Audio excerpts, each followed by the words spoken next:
আসসালামু আলাইকুম, welcome to breaking news. Breaking নিউজের পক্ষ থেকে আপনাদের জানাই স্বাগতম।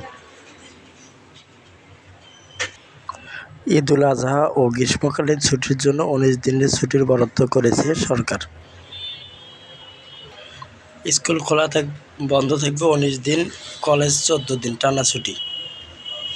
2025 শিক্ষাবর্ষের ক্যালেন্ডার অনুযায়ী শিক্ষা প্রতিষ্ঠানের মাধ্যমিক পর্যায়ে ঈদুল আজহা ও গ্রীষ্মকালীন ছুটি 19 দিন টানা থাকবে।